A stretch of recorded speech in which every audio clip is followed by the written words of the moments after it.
all African countries have the same problem.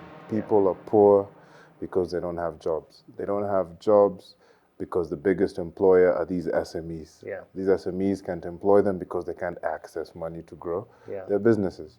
So same problem exists.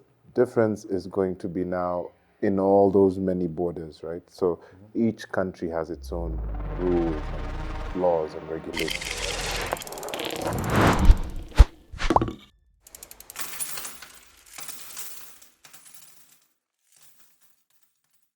And maybe you could kind of define for our listeners, in your case, what an SME would mean. I mean, are you talking about the small kiosk, or is this like a business that's got a couple of employees? Like, what would that mean in your case? Well, if you think of the full spectrum, so let's call it MSME, right? So micro, small, and medium enterprises. So if you look at the micro section, you're looking at small retailers. So think of Duka, that's owner operated. So somebody who has a brick and mortar location and they buy inventory from a distributor or a wholesaler and they sell to end consumers on a daily basis.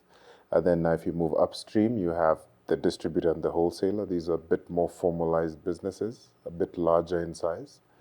The definition of SME can be misleading because in Kenya, I think the annual turnover considered is less than 1 billion shillings. So it pretty much puts most businesses into the SME That sounds category. pretty big. I was going to say 1 billion is it's a lot of money. Yes. So and do you work with any businesses up to that size, up to 1 billion, or you're kind of like at the much smaller scale, I'm assuming? A bit smaller than that. Yeah. We're not yet there, but I think we'll be going there because we really focus on the consumer goods supply chain. So think of what you as a consumer consume in your home, right? Okay. From food to things that you use on an everyday basis. The typical grocery Correct. shop type of... Yes. So the person who sells it to you is probably the shop in your neighborhood. They buy it from a wholesaler or a distributor. If it's a smaller wholesaler, they might buy it from a bigger distributor. And the distributor themselves might buy it from a manufacturer. So we focus on that supply chain because 90% of consumer goods in Africa find their way to the market through this chain. It's called the traditional trade supply chain. About 10 or 20% is what you will find in Quick Mart and Carrefour and Naivas. So very big market, and it's quite underserved, and that's what we focus on. So you kind of focus on the 90% that's not the Quick Marts and the big chains. You kind of focus on the local shops. Yeah, we go where the pain is. Yes, interesting. Yeah. So I find this very interesting because, imagine, okay, I own a shop and I come to you and say, hey, I need a little bit of money to stock up my shop. Experiences I've had with a lot of people is they come with these ideas of, okay, they want to, get some money, and then they kind of eat the money or they run away with it. Yes. How do you kind of control that risk, or how do you manage that with your company?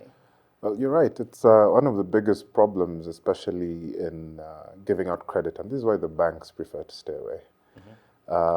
What we do is we look at alternative data.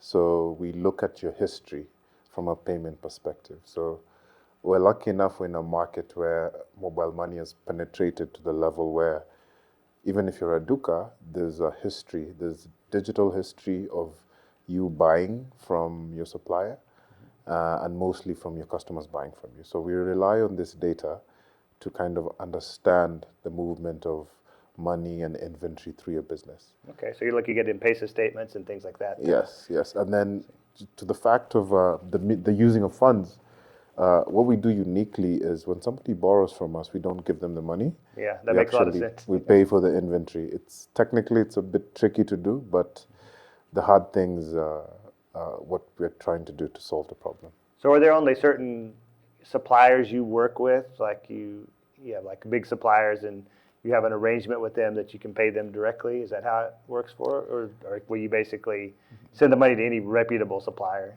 Yeah, any reputable supplier. So we won't give you new suppliers. You already have your suppliers. We will just find out who your suppliers are, We'll have our checks, and we layer on our technology, and this allows us to be able to pay them in real time. So if you're a duka or a small shop, at that very moment when you're buying your inventory, that's when we pay the supplier. It's not later in the day or tomorrow, or they know, like it's as if you yourself have paid cash. Yeah. Yeah. Well, I imagine like in this type of business, anytime you're dealing with loaning money, I mean, I'm sure there's got to be a lot of scams or scandals that you've run through. Do you have any examples that you've, like what's the worst challenge you've had when you've been dealing these type of loans? No, absolutely. Like in providing credit, collecting it is the business, Yeah. right? Getting paid back, and of course there'll always be bad actors. Sure. So what you need to do as a business, and what we do as a business, is ensure that even though they're bad actors, they don't, even if they damage you, it's not enough to take you out, right? Yeah. You can do everything you can using technology, using people, using processes, but it'll always happen. You just have to make sure you contain whatever damage is done. It's not systemic, because you really want to provide the credit for the good actors, people who really need it, right? Yeah. People are using it to feed their families. Sure. Yeah. Do you guys, like, how do you collect this type of stuff? Like, if somebody's not paying you, I mean, I always think of like the mafia or somebody, we're gonna, break your legs if you don't pay. I mean, I know you guys don't do that, but like, is there any like legitimate kind of ways that you guys can go about collecting? Yeah, so I mean, our business, what we do is, by the fact that our products are actually used to fund your business, most people have this willingness to pay, Yeah. right? So people have to pay us. So when people don't pay us, what we do, which is quite unusual, is we don't outsource any non-paying debt to outside companies. That's how you ended up having, bad actors in terms of companies this time, like, scraping your messages and your contacts and calling your pastor, calling your boss and saying, hey, so-and-so hasn't paid. So none of that exists with us, because what we do is we have a team member on the ground who is essentially your account manager and builds a relationship with you. So you don't see a happy face when it's time to borrow and a mean face when it's time to pay back. It's the same person who's built a relationship with you. Oh, that's good. Yeah, that's very helpful. Yeah, I know growing up, my dad was in the car business. He used to sell, cars, like used cars. Somebody would come and buy a car, and a lot of times these guys that would buy these cars, maybe they were into bad things, maybe drug dealers. That's not the target market, but you never know who you're selling a car to. So I remember he used to, as a kid, he'd call me up sometime. If he'd say, like, let's get in the car, we're going someplace, and we'd show up at the middle of the night at some shady house. He'd jump out and repossess the car for somebody who hasn't been making the payments. And, I mean, I think most businesses have that kind of element to it. Yeah. But it could be extreme, it could be mild, but nothing good ever is smooth all the way. Yeah. You have to go through those challenges. That sounds pretty tough. Well, I mean, I assume these type of loans, I mean, it requires a lot of capital on your side. Yes. How do you come across the money or do you have to raise money, or like how did you get the money to start making these loans? How does one go about doing that? So funny thing, just like our customers, the banks wouldn't lend us the money. Yeah. So what we do is we raise the money from private investors, mostly from the US. These are credit investors. Yeah. So they lend us the money, and what we do is, in turn, we lend this money out to our customers, right? Yeah. So we take the risk. They take the risk on us, and we take the risk on our customers. Okay. So we have to figure out how do we make this money get to a place where it's utilized correctly, where it's priced correctly. But yeah, that's the challenge we solve, getting the money and then lending it out to those who need it.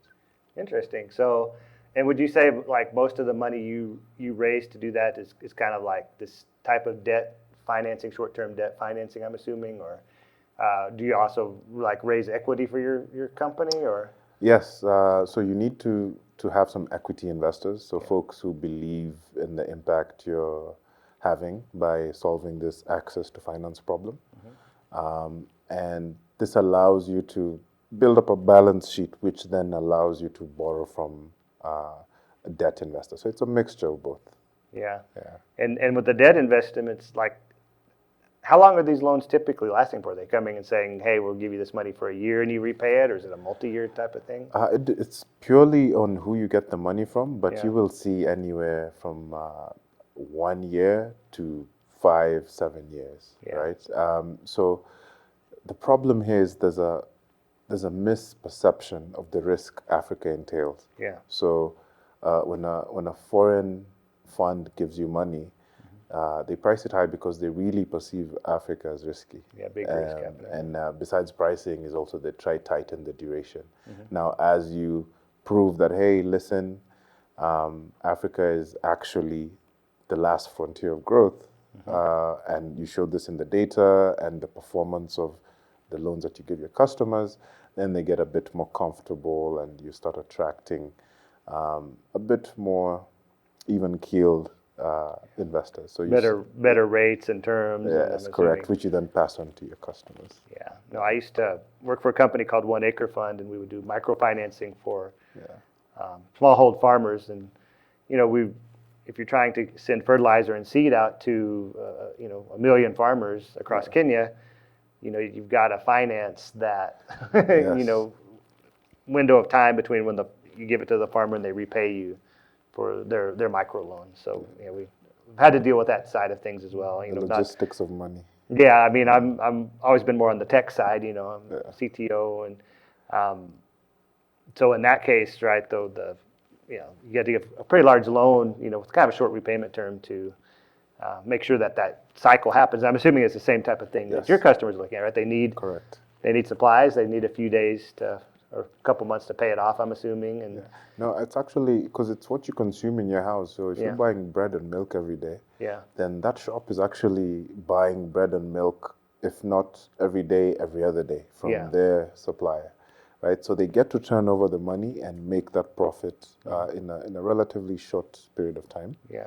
So you have to make sure that the loan that you give them actually fits that duration in terms of price. So you can't give it for too long, or you can't give it for too short. Sure. Yeah. So, and that's a key component in actually providing credit that adds value to businesses. And how do you determine that? I mean, are these loans like a couple weeks, or are they a few days?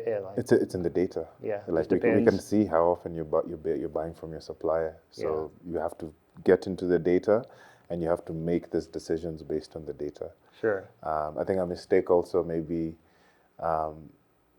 if you look at a traditional bank, they'll want you to keep the loan for a preset period of time. And it normally used to be, if you think about a loan, you charge interest annually. Yeah. So if you ask yourself, why is it annually?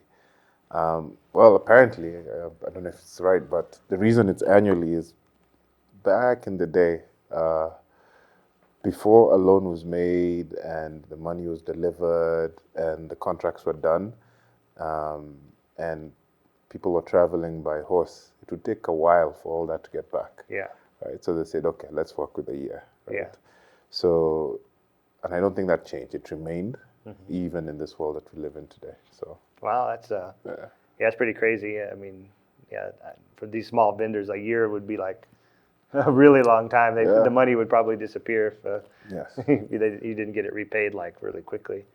Well, that's super interesting. So, how did you, let's kind of step back a little bit and see, how did you get into this this world? Maybe you just start off with like where are you from originally? Like, where'd you grow up? Like, so I'm from Kenya, born and raised. I grew up here in Nairobi. Yeah. Did my primary school here in Nairobi. I went to high school in Nyeri. I don't know if you're familiar. Yeah, I know with Nyeri. Yeah. Yeah, so that's where I went to high school. After high school, I was fortunate enough to go to the United States for my further studies. Oh, okay. Yeah. Where in the U.S. did you go for your studies? I was in Maryland. Maryland. Yeah. Okay. Yeah. So I was in the DMV area. I wanted to be a pilot. Yeah, that's what I went to school for. Oh, you went to pilot training. Yeah. Correct. So what happened with the pilot training? All finished. Graduated right into the great financial crisis of '08, '09. Wow. Jobs are very hard to come by. Yeah.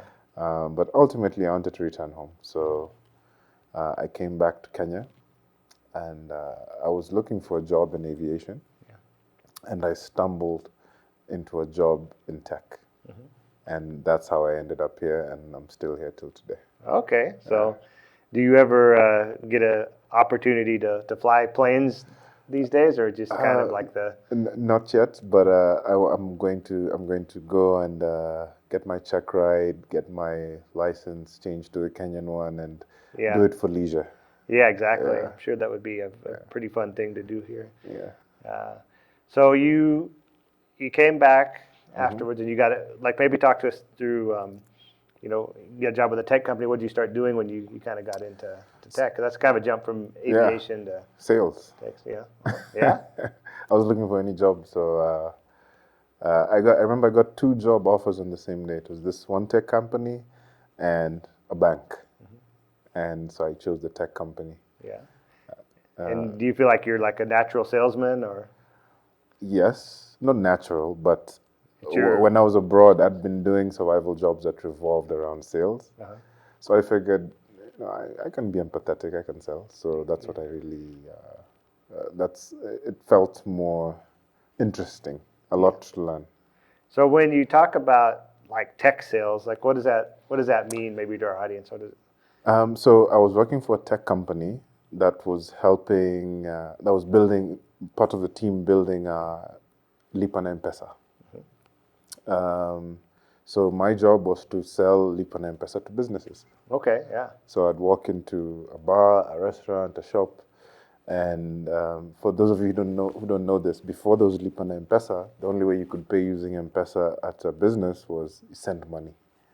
And there's a lot of leakage because you go to a restaurant, the waiter comes, it's time to pay the bill. They're like, yeah, send to this number. Yeah, then they eat all the money. So that was my pitch. And it was working great. I mean, it seems to be doing pretty well. I mean, I don't remember what percentage of the country's now in Lipa na M-Pesa, but it's quite a big percentage of businesses are using that, I guess, now. Yeah, I think the Big Green has really secured the mobile money monopoly in this country. And how did that work? Because, I mean, I guess you weren't really working for Safaricom directly. But no. How did that kind of fit into each other? This company had a partnership with Safaricom. Yeah. And I guess Safaricom didn't have the capacity or the willingness to go after this market themselves. Okay. Yeah. And the reason the gap existed for this company to come in was if you were the business and you accepted Lipa na M-Pesa, you could only settle the money to your phone. And the phone could only hold, I think, 60 or 70,000 shillings at the time. So if you're doing more than that, then you've been in a bit of trouble there. So you need a partner to help. Yeah, and then as a business, you had no way of seeing the transactions. Yeah. So this company would acquire merchants on behalf of Safaricom, and they would split the transaction fee, which used to be high. I think it used to be like 1.5%, if not 2. It was quite high. Yeah, that is pretty tough. But I guess companies would still want to jump on board. It's probably, even with the fees and everything, getting a better deal with not getting all their money taken away from them. Yes, correct. I mean, some people would resist because it's high, but then they'd come back eventually. Yeah. Because they had no option, So, I mean, I can't imagine like trying to grow a business doing just send money, It'd be tough. And cash. Yeah. So you do this work for some time, and I guess you find you're a pretty good salesman, selling these type of products. And what kind of happens then in your career after that? So I'm doing this job, and because I'm good at it, one of the guys I'm selling to poaches me. I go and work for him. It was a very interesting business. It's on the telco side of things. Something called premium services around voice and SMS. Yeah, nice. A lot of people may not remember this, but there was a time where you would just get blasted with SMSs. Oh, yeah. And then you get and you were the guy responsible for and you get charged for them. So it was one of those outfits. in hindsight, it was the zero value addition, but it was a great experience. Yeah. As far as my development as a And so this company, you were out there, is it like marketing SMSs? Like, I was crafting the messages, I was doing banner ads, I was figuring out the commercials, I was learning how to manage human beings, you know. So. Yeah. It's probably pretty good from a marketing standpoint to see what people are responding to, or learn how to craft these good messages. Yeah, when you send out 10,000 SMSs and then you look at how many respond and then you learn to build a funnel. I think it got me ready for the Facebook and Google marketing period. Yeah, it's a tough skill to learn, how to get the best conversion rates from everybody. Yeah. And then you couldn't even tell, if you sent 10,000 SMSs and you paid for it, you couldn't tell how many had gone out. Yeah. And the portal you're using, of course, is trying to make money from you. Yeah. So that misrepresent the number, so you'd have to figure it out. Sure, and I don't know what this scam is, but I know at my company, SafeBoda, we've sort of been slightly hit by it sometimes, where I think there's like a company, or there's probably like a group of hackers, and they work together with the telco. And so what they do is they come and they start hitting your service to send out SMSs. Maybe it's like OTP codes or whatever. They'll start spamming your system so that your system has to send out a lot of SMS traffic. And then, I'm assuming they partner with the telco or get there's some kind of kickback or something they get. I think most of these, there used to be a lot of funny businesses going on, and it was driven mostly around regulation, law. Yeah. The law said if you want to do business with a telco, you can't go directly, you have to go through an intermediary. Yeah. And those intermediaries then became the gatekeepers. Yeah, exactly. And so, of course, there were the good guys and the bad guys. And Yeah. the bad guys will always think of, how can I run up someone's bill? Yeah, get the charges. And then once you get the charges, it says, okay, you sent 100,000 of SMSs. Yes. Now you have to pay, and what are you going to do? Yes. But I think Safaricom eventually weeded that out and cleaned it up. It has been a few years since we've had to deal with something like that, for sure. Yes. So you're doing SMS business. You've been in the tech sector for a while, right? And then kind of what's happening after that? I mean, So my former boss comes and finds me. Yeah. It's like, I need you to come back to that same tech company, and I need you to be the head of sales. Yeah. So there was that and an energy tech, and back either that fintech or an energy tech company. I got 2 offers. Yeah. So I went back to what was familiar, and it had progressed a little bit, but now I found myself in charge of a sales team. So having to build it up from scratch. So funny thing is, when I rejoined, there's some people who were hoping to get that role, so they all quit. Oh, really? So I was the head of sales, which is me. So you show up basically, and everybody's upset, and they quit. Yes. How do you kind of navigate that from a leadership perspective? And it's kind of tough. You're being the guy who comes in, and everybody's kind of upset, and you turn over like.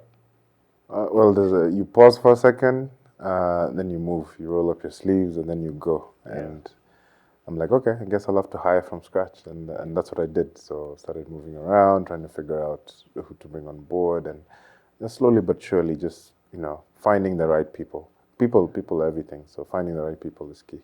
Yeah. That's pretty exciting. So you find success as you were going through that role? Yes. So I was getting success. I had it on autopilot.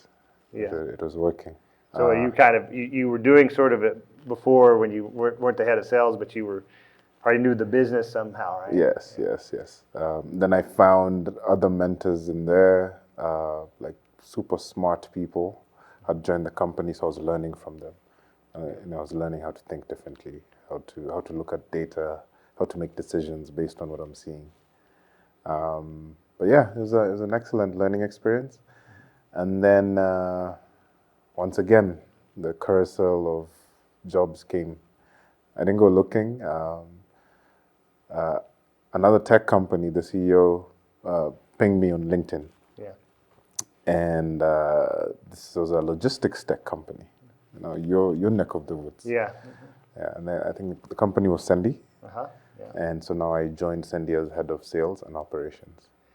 And at that time, was Cindy raising a lot of money at that time? No, they were small. They They were they hadn't raised a lot of money. I think it was pre-Series A. Pre-Series A. So just pre-Series A, Series A. So they're just getting started, I guess. Yeah. Though I remember the office was quite Spartan at the time. We were in Marsabit Plaza.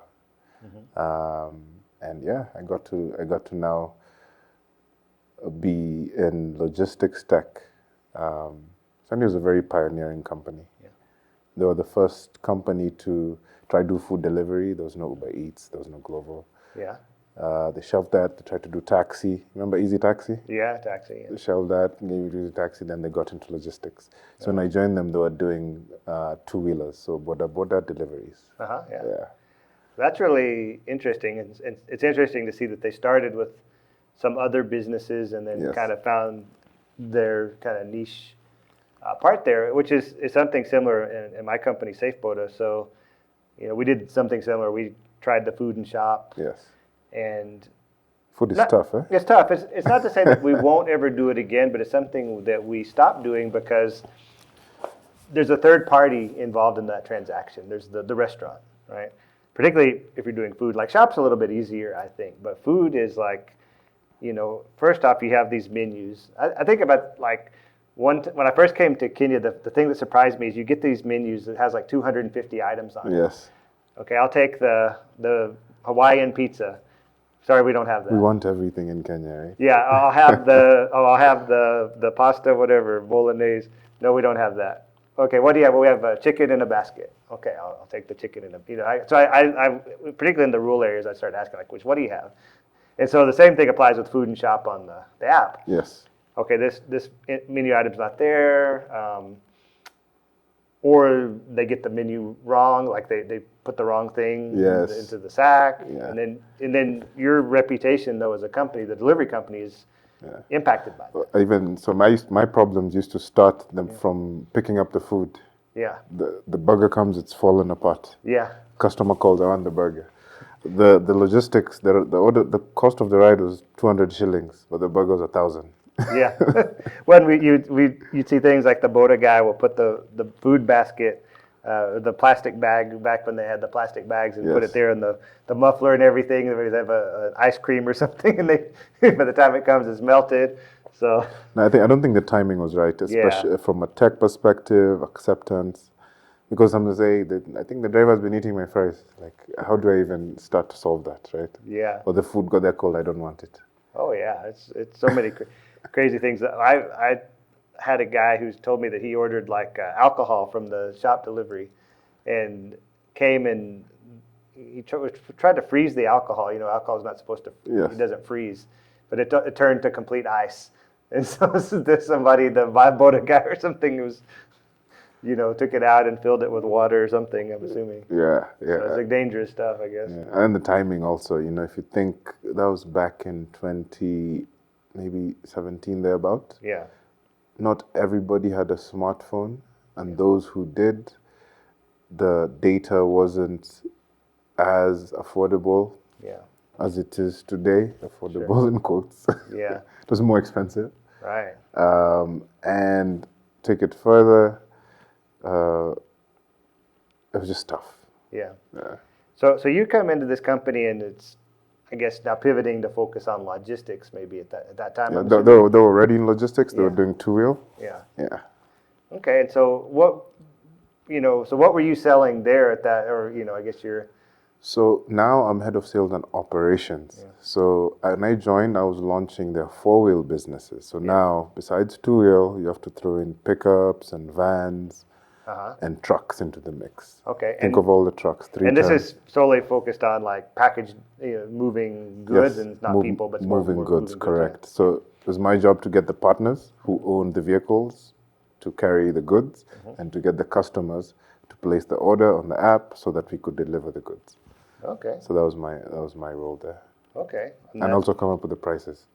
Yeah, exactly. Well, I know that's that's the business I'm in currently, and I know it's a tough. Yeah. Tough thing to manage all that. Yes. What kind of challenges did you see, like in that side of the business? First, it was pricing. Figuring out how to charge per kilometer was difficult. Before you take the cost of the vehicle, the insurance, break it all down into a base cost, and then extrapolate that out into a per kilometer cost. Yeah. Very difficult. Then get people to accept it. So by the time I come up with a number, I'm not a transporter. So I'm saying, to move this, it'll cost 10,000. The transporters are like, no way. It's too little. I don't know if they're being, they're being real or they're just being greedy. I don't know. Yeah, it's one of those things. It's like supply and demand, right? It's something we struggle with quite a bit at SafeBoda because the driver always wants a higher price. Yes. Right? I mean, and you want to be sure that they're fairly compensated as well. So you're trying to get a good price. And from the company, I mean, obviously a higher price means more commission to the company. So, in an ideal world, sure, the price would be high, but then the customers, of course, they can't accept. No. Past a certain point, they're actually quite price sensitive. Yeah, the customers want cheaper prices. Yeah. Then after prices, next problem, start with the partners. So you have to find the partners who have the vehicles. Yeah. You have to make sure it's their vehicles. Then you have to insure them, or insure whatever they're carrying. Yeah, exactly. And then you have to. These days, people track couriers and they take it for granted. Yeah. Back then, you had to kind of stick trackers onto the bikes because the phones would not. The GPS on the phones wasn't quite up to par. Yeah, some people had built-in chargers for the bikes on the things. And the four-wheel vehicles would never have even used those. So they'd just turn off their phone. Yeah, exactly. Yeah. Wow, that sounds pretty challenging. So, I guess you worked there for a while, though, didn't you? Yeah. So I was there for a couple of years, maybe 3. But before that, I had started my company now with my co-founder. So I met my co-founder in the prior tech company where we're doing the Lipa na M-Pesa. He was in tech and I was in sales. So is this kind of like what you call side hustle, or? Yes, so side hustling, correct. Yeah. And how were you able to sort of manage that? I mean, I guess it obviously became a passion for you pretty quickly. Well, the main thing was I knew I wanted to control my destiny. Yeah. And this was driven by the fact that in employment, my skippers, my bosses would always change strategy at the drop of a hat, and sometimes it wouldn't make sense to me. And in my mind, I'm like, dude, my life depends on this, and I can't control my destiny. Yeah. So that was the driving force. Yeah, and that's probably tough. I mean, I wonder what advice we could give to guys that are working in that type of position where, they've got a leadership above them and they're trying to. The leadership steering the ship, but it's like a little bit different than they feel, Maybe it's a personality thing. Yeah. For me, I've always been the type of person, even if you gave me directive and you're my superior, if it doesn't make sense to me, I'm not going to do it the way it should be done. I'm all or nothing. So I'll tell you I won't do it, or I'll just do it horribly. Yeah, and maybe that's the type of profile of somebody who needs to be an entrepreneur, I guess, or be the CEO, I guess. And I've noticed that sometimes, I think this applies a lot with tech guys, right? You have 2 different types of profiles. You have some guys who they want their tickets assigned to them exactly. Yes. You tell them exactly, I want you to code this piece. Yes. Other guys who are very much self-driven and I just tell them, here's the feature I want, go do it. There's this barrel. I look at it this way: there's barrels and there's ammunition. I don't know where I had this, but a barrel, they'll figure out what needs to get done, and you give them ammunition and they'll do it. Yeah. And the ammunition you need to direct them. Hey, you need to do A, B, C, D this way. Yeah. Now there's different degrees of that. Some people you need to check behind. Some people you don't. Yeah. But it's human nature.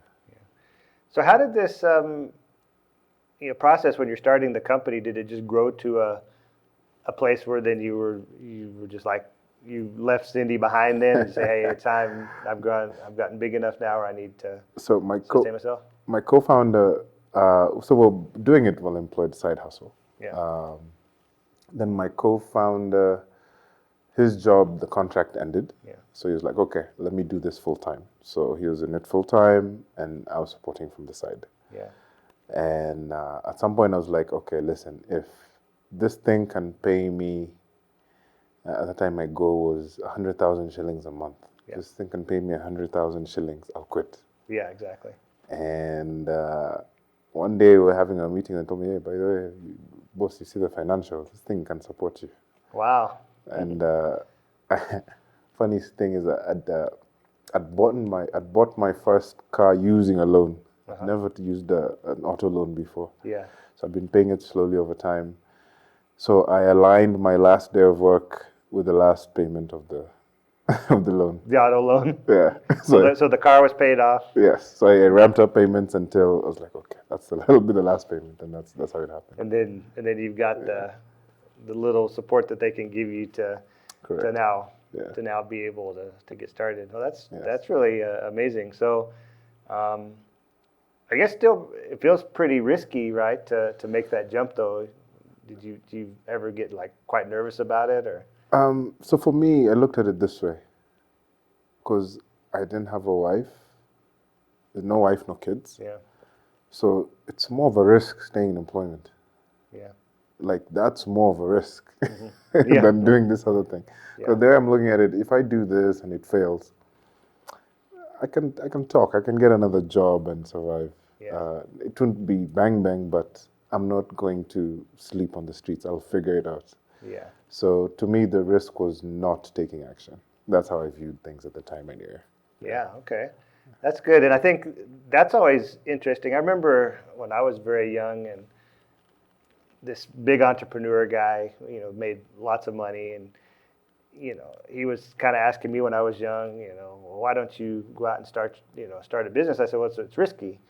And he said, well, when you're not married, you don't have the kids, things like that, then it's really the time to do it, because you don't, you can absorb that risk a little bit much. Correct. Now, I've been married for, 18 years. I got 3 kids, and it does sort of prevent me from taking much riskier opportunities than I might have in the past. Yes. Because it's like when you need to pay your kids college tuition, or it's a little bit.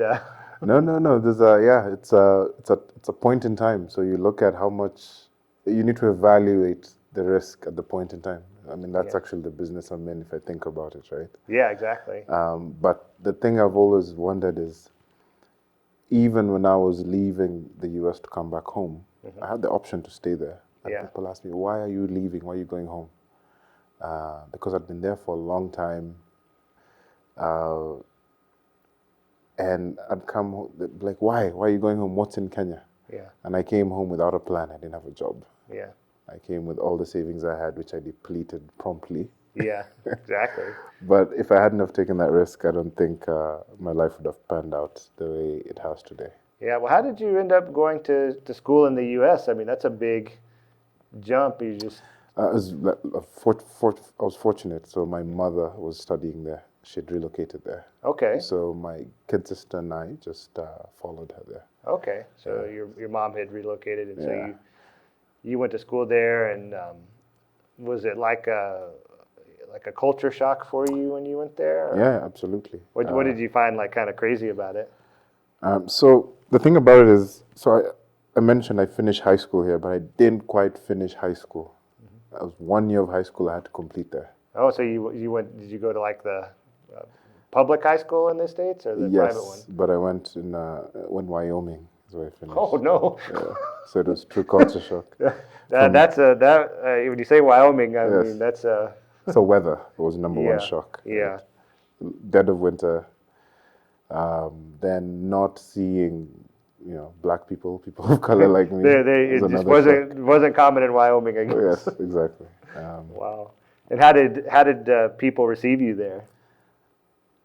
I felt like a king. Yeah, really? Like all the attention was on me. Yeah. People asking you all kinds of questions. It was exotic. Yeah, asking you, did you ride your elephant to school? Yes. Actually, those were the questions. Yeah. Do you is there an elephant just walking right outside your huts? Do you live in huts? Yeah. Do you have cars? Right? Because back then there was no social media. The internet was there, but it wasn't in everybody's hands on a phone. Yeah. So I couldn't blame them for making that assumption. Yeah, people really don't know. I'd say like particular areas like Wyoming. Yeah, there's not a lot of access. Even with social media, I don't think people really. No, it's a different one now. You know, that's part of the reason we do this podcast is to kind of share a lot of experiences. I know when I first went and told my grandfather, I come from Texas, I told my grandfather, I said, I'm moving to Kenya. And what he said to me immediately says, don't go get killed by them apartheids. like the apartheid is like like an animal or a person or something. We don't know. I mean, they don't know anything. Yeah, I mean, they'd say, oh, so you could run all day, huh? Yeah, exactly. You're from Kenya? Yeah, exactly. So these guys, I mean, nobody really knows very much. I can imagine you're going to Wyoming and people, I mean, but yeah, you felt like you were kind of treated as a king in a way, and people are very curious to know, like, hey, what's this guy about? Why is he here? What's he doing? Yes, I mean, I had so many friends. I never took the bus to school. Yeah. Friends, another culture shock, the student parking lot was bigger than the teachers. Yeah. That was a culture shock. Wow. Everybody was driving at maybe 16 years old. Or pickups and Yeah, huge pickups and everything. Wow. So, and then you went to college in Maryland, you said? Yes, and that's a different culture shock. Yeah. From no black people to many black people. Oh, there was? Okay. Yeah. And then understanding there's different kinds of black people, African Americans, that is. Yeah. Okay. Well, and that was like, did you find the culture relatable in any way, or? So even with African Americans, there was what do you call the guys who were born there? The parents are African, but they've been born there. Is that first gen or second gen? Yeah, probably second gen, maybe. Yeah. So those are my friends initially. Yeah. Right? So Nigerian name, but African American. So I saw a difference between black people from DC, Jersey, Baltimore, Philly, the way they spoke, the dialect, the words they used, the way they dressed. Yeah. Yeah, that's it's pretty interesting. It's hard I guess coming out of where you're from and then going into a completely different culture where even like you said, each little pocket of the culture is completely different and it's hard to like assimilate, I guess. You know, it's quite challenging. So I assume you eventually kind of just said, well, maybe Kenya is the place that you feel more comfortable. No, I got comfortable very quick. If you go there young, you manage to do what's called, like I went there at the age where I retained my Kenyan identity, but I managed to pick up an identity there as well. So I could also do it in terms of speaking. So code switching, they call it. Yeah. Have you ever traveled back there recently, or you? Yeah, I was there. Was I there this December? This last year. Okay. Yeah, my mom is still there. Oh, nice. So you go back and see your mom. And did you find that gave you some help when trying to maybe raise investment? Did you get like investment from the U.S. or? No. The U.S. investors fled after 2022. Yeah, they're just saying no way. So where did you get most of the investment from? Is it like local investment or? No, African-focused investors. So there's some investors who target Africa as a geography that they want to invest in, and that's their mandate. Oh, okay. So those, before I got institutional capital, it was from local angels first, and then those kind of investors. Yeah, I saw some where like you might operate on like an angel network or something like that, or. No, I'm just part of, actually I was on a call, I'm part of Nairobi Business Angels. Yeah? Yeah. Kind of like, how does that work? Is it just like a group of people that meet together and just discuss businesses and? Yeah, so what Africa is lacking is funding at that very, very early stage. Yeah. The angels, right? People with a bit of money, but put it towards this kind of risk capital. Yeah. So if you have an idea and you need $50,000, $100,000 to get going, it's very hard to find. Yeah. So an angel investor will come in at that super early stage and they'll be backing you based on the potential they see in you or whatever you're trying to build, right? Yeah. So the angel network is essentially a bunch of just professionals. Yeah. And they'll put in collectively small checks, but might be significant collectively. Sure. And so we get deal flow. So entrepreneurs who are building things every week will send us their decks. The team there, Abby and Nick, will sort through it, and they'll set up a call like today, and then you go and listen to the entrepreneur's pitch. So I'm usually there as a potential investor, and then Do people vote and say, like, okay, here's one we're going to accept, or do you kind of just quietly say, okay, I'll pitch in? No. So there's the whole structure around it. Yeah, there's a structure to. Yeah, so you vote and say, okay, I want to look at this some more, and then at some point you put your hand up, and you'll write a check. They've set it up where it's done professionally. Yeah. Yeah. So nice. These guys I commend them. I wish I'd found them when I was starting, because the angels I found in my company was my friends and network, really. Yeah, exactly. Yeah. You had to kind of Yes. bootstrap it, I guess you'd say. Correct. Starting, yeah. Yes. Oh, that's pretty interesting. So, you started the business, you started a side hustle, then you get enough where you got a little cash coming in.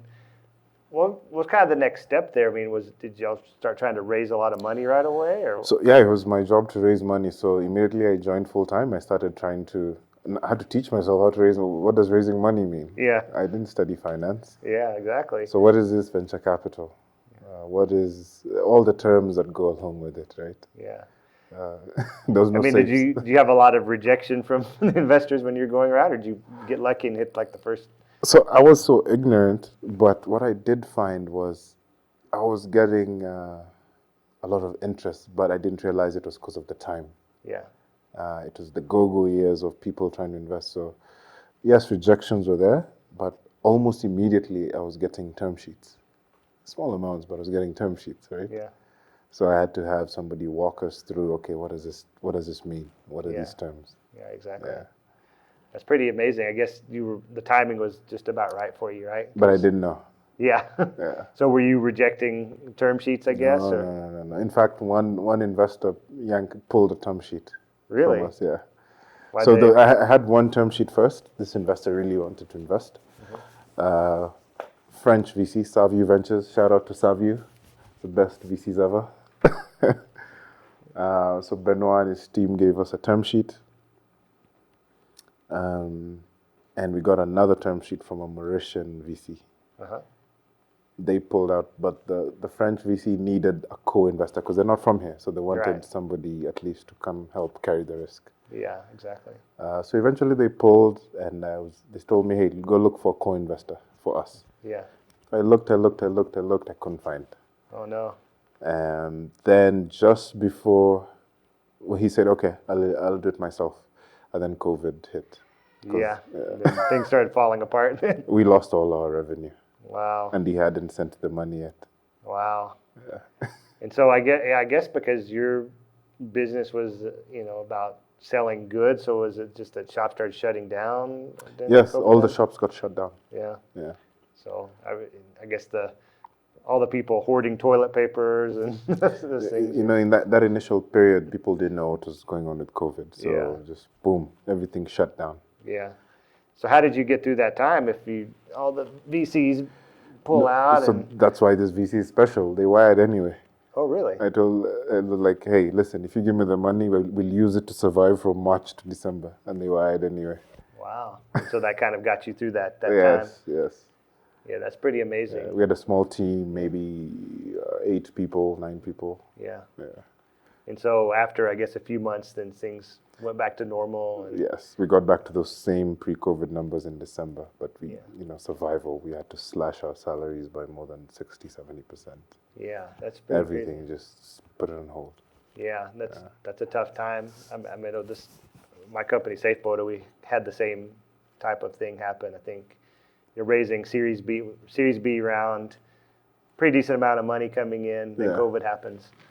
Yes. And actually, the lockdown in Uganda was quite a long time. It was at least a year, I want to say. Mm. And during that time, there was a complete, pretty much travel ban, or the motorcycles couldn't run. So, But you had enough money to get you through? well, I mean, and I won't go into too much of the details, but it required quite a bit of slashing. One thing that happened was that SafeBoda was growing quite rapidly here in Kenya. Yes. And strategic decisions. This is before I joined the company, because I joined like slightly after COVID. But the company had to decide, okay, we want to focus on the Uganda market. We need to pull out of Kenya. We were in Mombasa, Nairobi, growing really well. And it's like, well, we're going to have to focus, And I think that's one of the reasons, like, Sapota is still around today, because if it had tried to spread itself so thin across a lot of different markets, it wouldn't be able to survive. So that's been my role since COVID, is like rebuilding the team, because it really hurt, after that hit of COVID. Yeah. It took a long time because the lockdowns were quite longer than anybody anticipated, and by that time, after the lockdowns, then competition started to come in. Yes. Well-funded competition.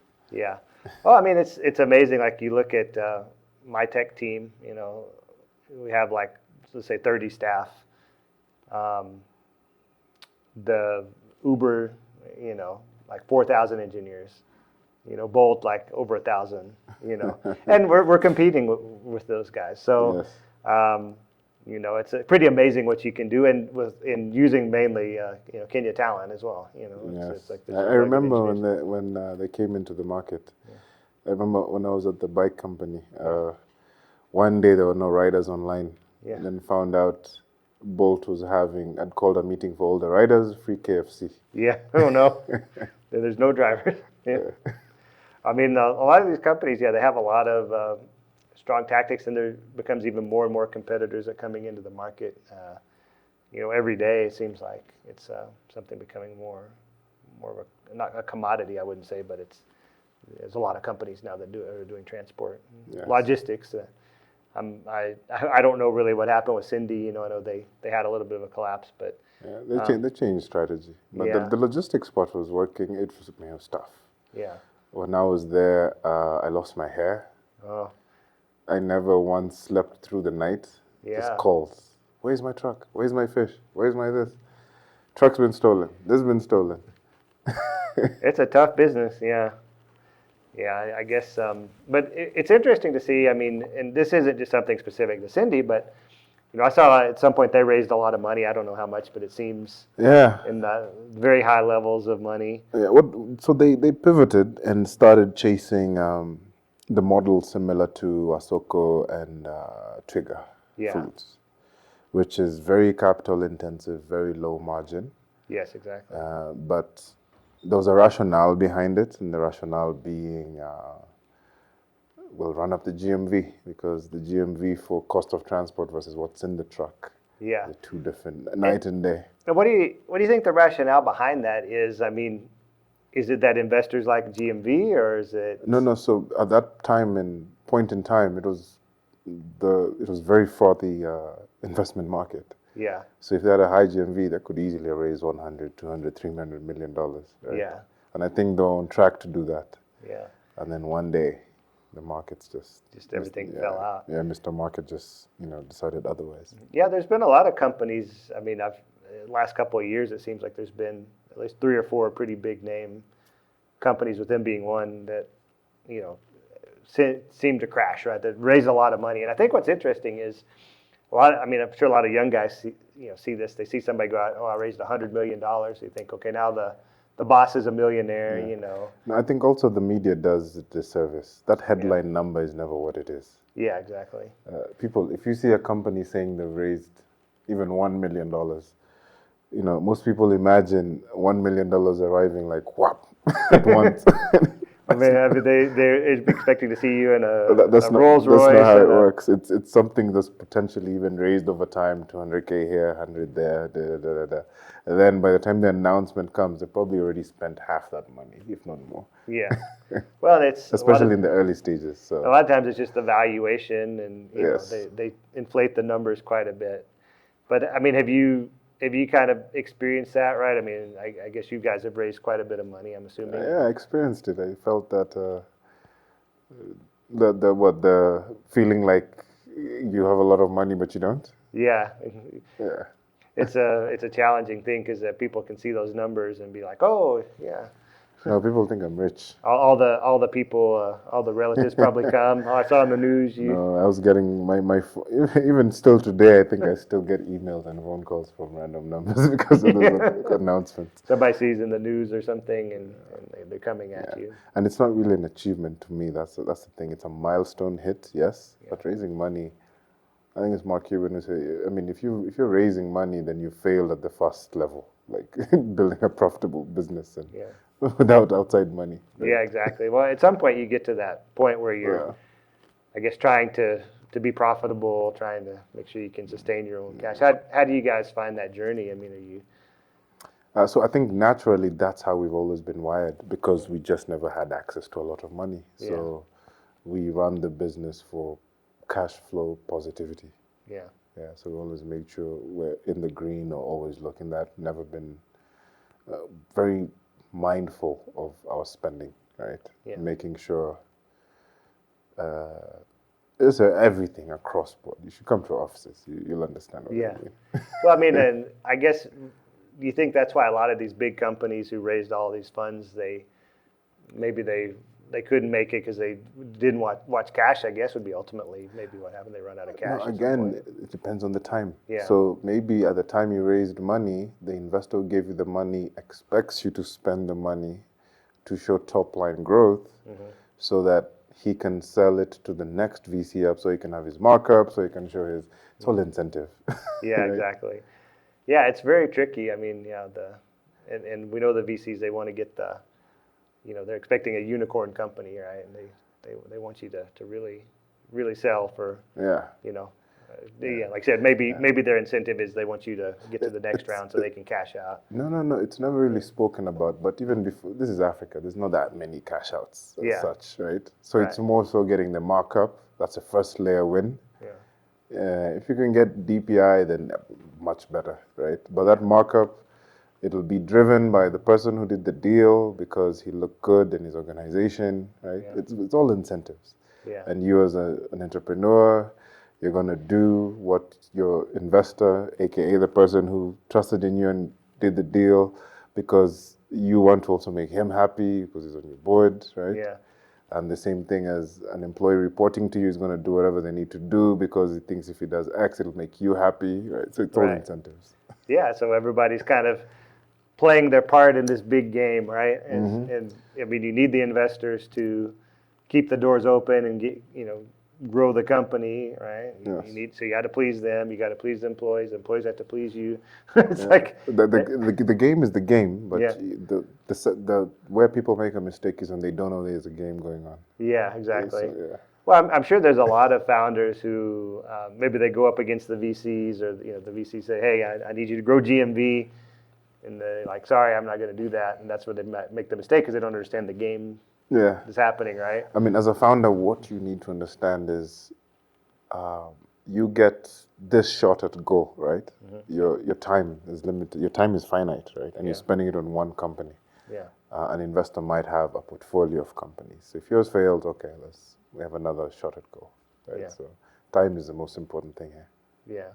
Yeah, it's interesting. Well, I mean, and we experience this a lot with SafeBoat, and again, I'm not speaking so much for SafeBoat, my company, because I'm the tech guy, I'm the CTO, so I deal on the tech side. I'm not typically dealing with the investors or the financing part of it, so I'm not really speaking from that perspective. But one way that, like SafeBoat, we could grow really quickly is we could discount our rides. We could come and say, hey, free rides today, or free rides all month.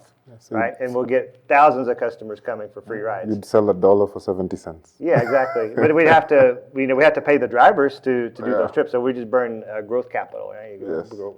That's a strategy that you could do, and like you said, maybe there's investors that would be like, okay, let's do that so we can get the numbers up for the next round. And in some instances, depending on the type of business you have, that is a viable strategy, right? In some, depending on what you're doing, like ride sharing, like because of the network effects and the strength of those, it could be a truly winner-take-all market. Yeah. But the reason markets like Kenya remained open, they're not large enough to be interesting to Uber. Yeah. To like for the CEO to ask what's going on in Kenya. right? Yeah. And that's why it was open for other players to come in, and that's how Bolt came in and squeezed in between the margins Yeah. and won the markets that Uber wasn't really interested in. Yeah. Well, and like Bolt, I think, one way they did it is come in and offer a lot of discounts, cut the price down to a place where they're losing money, but they've got some other countries to balance out. And that's kind of how the game is played, right? You can do that.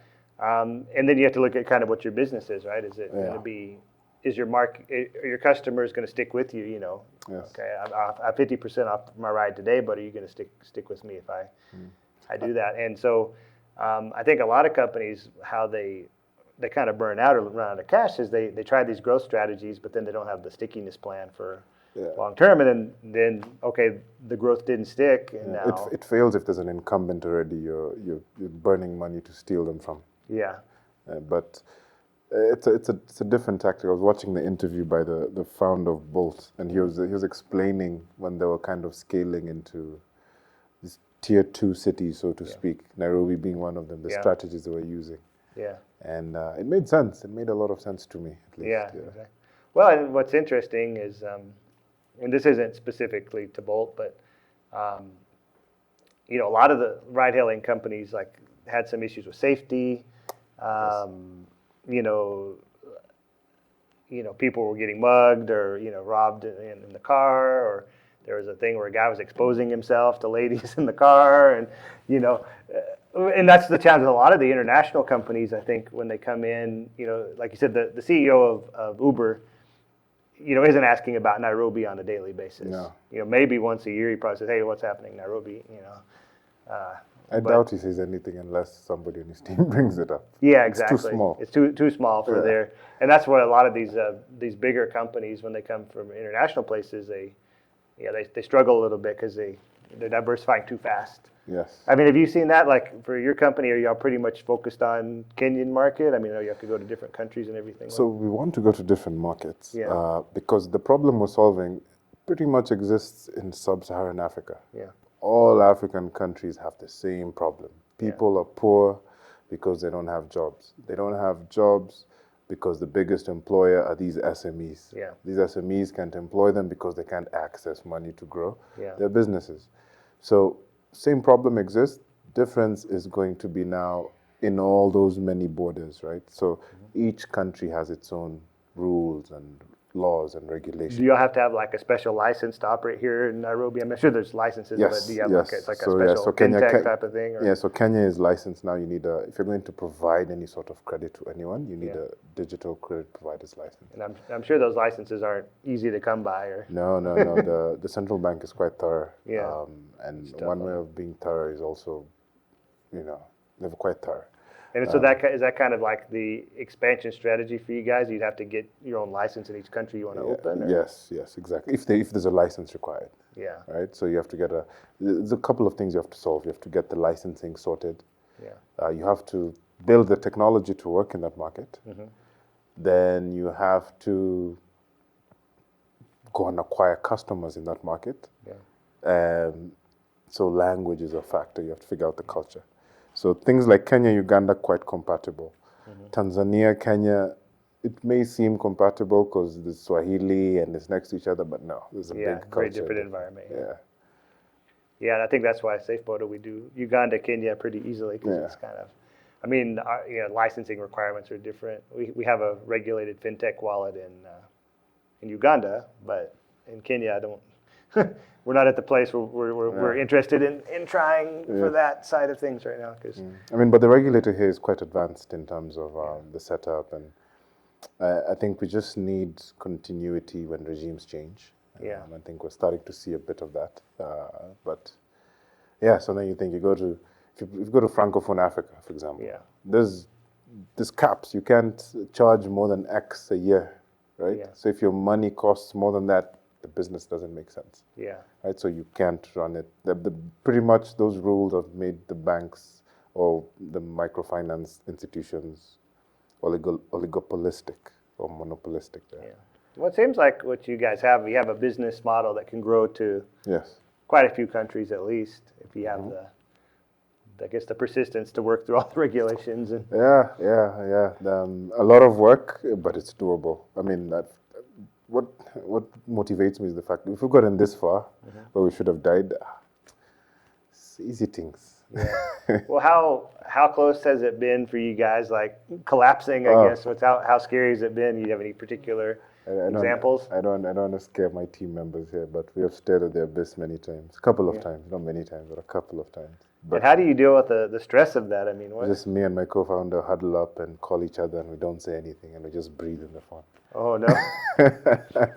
And I guess that's what most people don't realize, right? A lot of guys want to be the CEO, they want the title, but they really don't understand what. It's a pressure. So you have to insulate the team from, this kind of events that could, be a headshot, so to speak. Yeah. And then do your best to navigate through them. If it gets you, then you have to figure out how to die gracefully. Yeah. I mean, I think, almost every company I've worked for, there comes a time when they, the leaders have to bring everybody into the office and be like, sorry, we're having a downsizing, or we're having there's something that we're going to have to cut back on the budget, So you have to lean into that kind of stuff. And that's kind of a little scary, I guess. It can be definitely quite stressful. Well, what do you guys see as like the next step for you? I mean, do you have a particular country targeted that you're looking at? Is that kind of secretive information? No, we're looking at Uganda and Rwanda. There's nothing to hide in lending. Like the competition is your customers. If they don't pay you back, you're not in business. Yeah, and I guess it's I guess there's not a lot of companies that are operating in this specific space or with the scale you guys are. There are a couple of players, but with slightly different models, right? Yeah. Depending on who they target, what the size of their loans are, the durations, how they design their processes around their customers. Yeah. But ultimately, anybody who can give credit to a really small business that doesn't have access to this credit from a bank would be essentially a competitor, right? I mean, I guess what I'd be curious is like how you sort of differentiate your business from like, they talk about, like microfinance institutions or do you kind of see a specialty there? Is it because you deal in the good side of things where you're... Yeah, ours is number one, the use of funds lending. When we lend you the money, we don't give it to you, we pay your supplier. Yeah. That in itself is hard enough to do. So if you look at us as a small business, you can use a line of credit to pay multiple suppliers because Aduka doesn't just buy from one supplier, right? So think of it like a credit card, a Macy's card for your business for foreigners watching. And locally, it is what it is. Like you can use this credit to buy milk, to buy bread, to buy sugar from different suppliers. And you can choose which supplier to pay. Yeah. And then over time, we increase your limit, right? Yeah. It's a very good thing. I used to run children's homes for a while. And, as the kids get older, sometimes they would come to me with business ideas. Hey, I want to start a shop, Usually it's like small business ideas. They say, I want to sell bread and sugar and a little kiosk, and I found, sometimes I help out a little bit. Okay, I'll help you get started. Always been disastrous, right? It's never like the money always gets spent badly, or they don't make money. There's always something because there's something that comes up. It never has been success, because mainly, the only reason I was like helping these guys is kids that kind of help raise a little bit, and felt sympathetic for them. But and it's the education part, right? So somebody understanding. I mean, it's at its base level, buy at one, sell for two. Yeah. So if you're buying at one and you're selling at less than one, it can happen. There's many reasons why that can happen. Yeah. But if you have the fortitude to say, hey, hold on, I sold it at less than one. Let me stop. Let me find out what's wrong. Yeah. And then pause there and over-communicate to all stakeholders. The person who gave you the money, hey, wait, I have to figure something out, the supplier. And so if somebody can at least do that, then, they have the mind frame to kind of, they have hope in that regard. Yeah. And these little businesses, I guess we call them micro businesses. Or, you see people having pretty good success with them, like being able to get a pretty decent living from mostly them? Women. Yeah. Mostly ladies out there. Yeah, it's women because I think that maternal instinct to provide overwhelms the need to misuse. Yeah. I guess a lot of the guys are out at the sports betting and the bar, maybe, I guess. On Kelea. Yeah. That's what they call it. Yeah, exactly. So, yeah, that's. But I guess people are getting a pretty decent living then from Yes. running these businesses. Yes. Because SMEs are the biggest employer. Yeah. They provide like 90% of the jobs. Yeah. I crazy. mean, they're everywhere. I mean, you see kiosks and shops. I mean, Yeah. that's all. I mean, it's so common. So I'd be interested to know, like, if there's a certain level that people have to get to before they kind of feel like they're comfortable. No, so and that's another problem with Africa is, if you look at Maslow's hierarchy, you say you need food, clothing, shelter. Yeah. Now, even if you're doing well on a week-to-week basis, the problem is one disaster could take you out. Yeah. One person falls sick, boom, business done. Right. Like, the city council comes and bulldozes your shop, business done. Yeah. Right? One disaster could take you out. Yeah. So that point is where, like, businesses, we have to find that inflection point where, okay, if you're making this much, at least there's some equity that you can retain using some sort of financial instrument. Sure. Right? And is that kind of where you guys would come in, maybe? Yes. Because like somebody, let's say the city council comes bulldozes down Yes. the shop. Okay, now I've lost all my bread, sugar. I need a little So if quick you capital loan. if you were already our customer, we would take that naked risk on you. Yeah. Right? Because we can see you're actually a trader, right? Yeah, you're paying your bills Yes, back and everything. yes. So you, And then there's interest, like, for example, a flood can take you out, right? Yeah. So the people out there who try come and do those kinds of insurance around natural disasters, climate change type disasters. But yeah, I think that's the sad part. I think an inflection point where an African life changes is $200. yeah, If you give someone $200, ideally, if they didn't have anything, that's where you should see the quality of life step up. Yeah. And then now, if you look at it from a business perspective, if you can get to $2,000, then yeah, they're pretty yeah, high now earning it's, then. it's taking care of people, Yeah. in terms of turnover, right? Yeah. And I guess a lot of these shops, they could be doing that kind of profit, right? I mean, Not profit, turnover. yeah, just No, turnover. yeah, profit is a function, Yeah. a function of other things you do. Yeah. So there's a lot of people who do business, but they don't know how much they make because they commingle all their money, Yeah. right? So that having the ability to just track, this is what my profit is. And when we give them credit, we actually explain it to them in absolute terms. Yeah. If you take this 20,000 shillings, you're going to make 500, or you're going to make 2,000 shillings. Yeah. Of this 2,000 shillings, use this proportion of it, and that's what you'll pay us for the money, and you'll make this rest. Yeah. But without this 20,000, you're not going to make this. Yeah. So you kind of do a little financial consulting. I guess, with Exactly. them. You have to educate them. When you start talking about percentage rates and APR, that doesn't make sense on a weekly basis. Yeah. But yeah, so I mean, I guess it's pretty easy to comprehend. Just say, okay, we're giving you this much, you pay Yes. back this. Yes. The rest you do this. Correct. And do you find that your customers leverage your services like on a recurring basis, like week after week, or are you more like giving them a loan and then they can set up and then? It's really recurring. Like Yeah. most people, when they borrow from us, at the point they pay us back, they borrow right away. Yeah. So that shows you they've seen the value in it, right? Mm-hmm. Yeah. So they'll borrow from us. They get the goods. Yeah. They sell the goods maybe 2 times. They sell the goods, get the money. Buy the goods, sell the goods, get the money. It's time to pay us back. They pay us back, then they borrow again. Yeah. So what they've done essentially is they've firewalled their working capital for inventory from their personal money for whatever else. Yeah. So that in itself is just a training in terms of financial awareness. Yeah. So I guess it's like I don't know how you describe, like an intense working capital type of loan. It's like I guess in the U.S. you might get these working capital loans that would probably a little bit longer line of credit. Yes. And this you're just doing it on a more frequent basis, or correctly. So you have to tailor it to the cycle that they buy inventory. Yeah. And then the thing is, if somebody is late, you can't be. So the problem. So there's another way we stand out. When somebody's late to their loans, you don't charge them any late fees. Yeah. Because sometimes maybe the truck came tomorrow instead of today. Right. Right.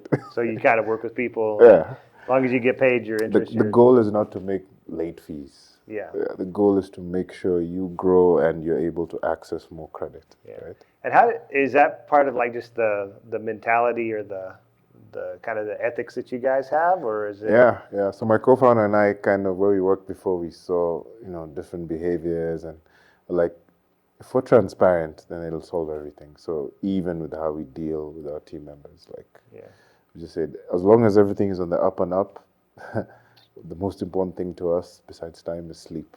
So I never want to lose my sleep over it. Yeah, exactly. Yeah. Well, that's really good. I mean, given the fact that, at least I know in the U.S., and I guess it's probably true here in Kenya quite a bit, is that anytime you talk about banks or financial institutions, it's always very predatory. There's all sorts of hidden charges. Oh yeah, it's just insane. I mean, here in Kenya, I remember until recently, the banks, if you check your balance, hey, charge.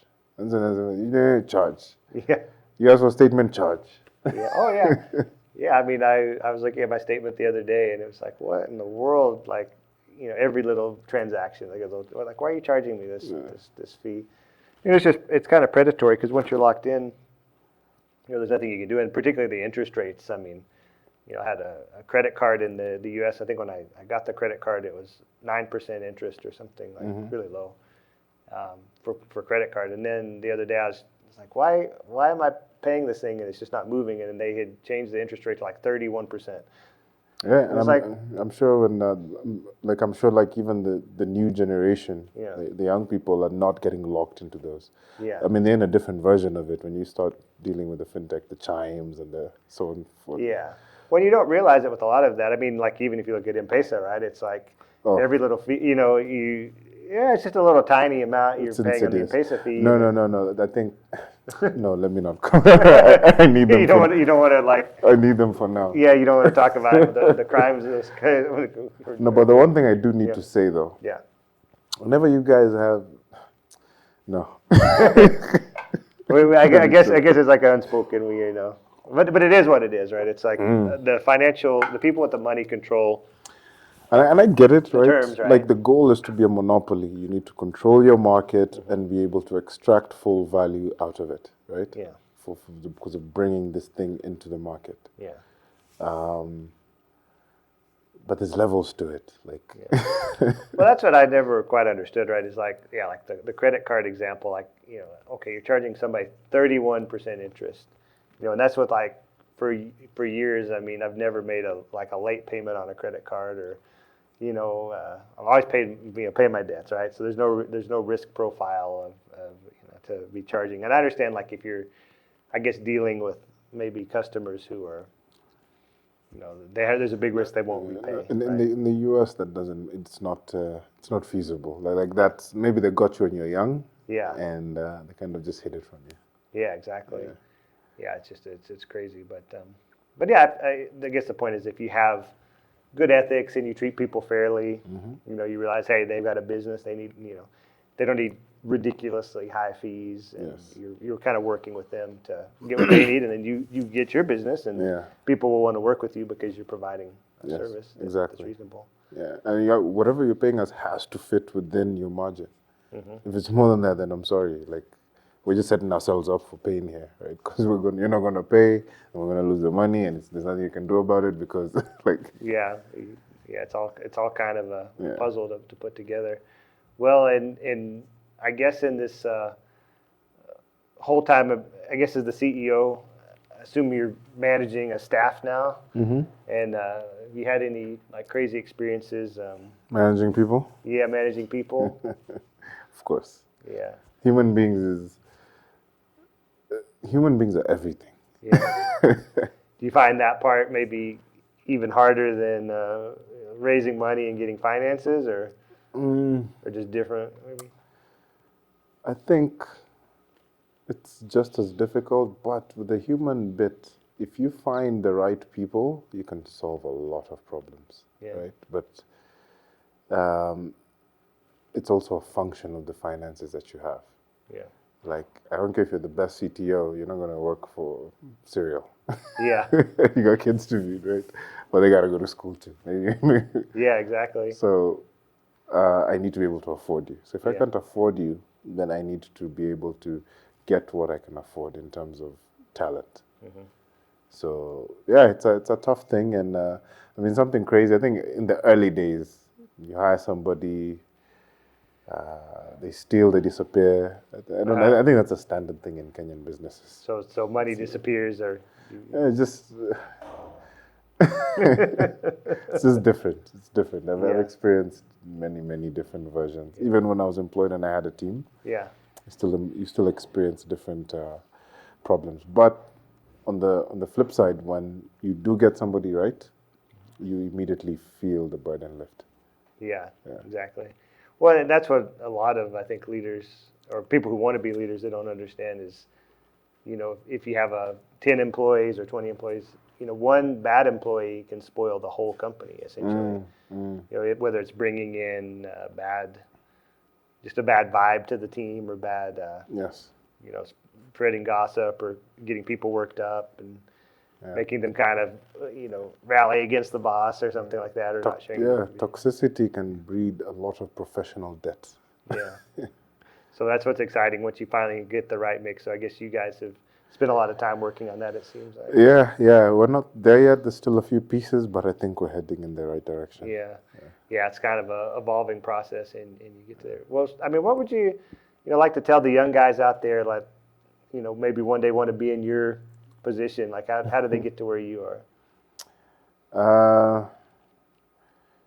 If you're young and you're trying to figure out where to start, just do things. If you're employed, find out what your boss needs done, do it, and then go above that and just do. Don't ask. You just make yourself valuable, and if you're valuable, opportunities will find you. There's nothing like getting rich quick. You might get rich quick doing illegal things, but you wouldn't enjoy it. It won't come with blessings. So just take your time, and if you're young, take risks. Yeah, I mean, that's really exciting. Yeah. I mean, that's so true. Yeah. Don't think about getting a job. I mean, a job would be great, right? That's stability, but you have to be careful because it's a cage in itself. I barely got out of my golden cage. I used to earn really well at Yeah. So that can be a true golden cage. So if you can take risks before you have too many responsibilities, I think that's what makes sense. Yeah, exactly. Yeah. Well, and are you still a single guy at this point, or? No, I have a partner, so I'm on my way to getting to that next level. Trying to get to that next level. Yeah. So I'm a bit behind, but it's never too late, right? Yeah, it's still a good time to be in the growth stage with the company, and kind of balancing everything out before hopefully you can get to the stabilization point before absolutely the responsibilities become crazy all around. Yes, sure. yes. It's a challenging thing. Well, I guess, Steve, that's about all the questions I have for you. Mm-hmm. Any other topics you want to cover? No, I think thank you so much for having me here. Yeah, it's been great talking to you. Really enjoyed the conversation. I think we've learned a lot of information for sure. I can't wait to watch myself. Yeah, it'd be so great. Well, thanks for everybody tuning in to the Nairobi Gold Rush. Hopefully you've seen today how to get the gold like Steve here to be one of the great entrepreneurs. I know he's doing a lot for the community, really building out the economy here and really helping people who need financing and get their businesses up and running. So it's been a real pleasure to have Steve here, and be sure to tune in next time, and we'll see you next time on the Gold Rush. So thanks everybody, and we'll see you next time. Thank you.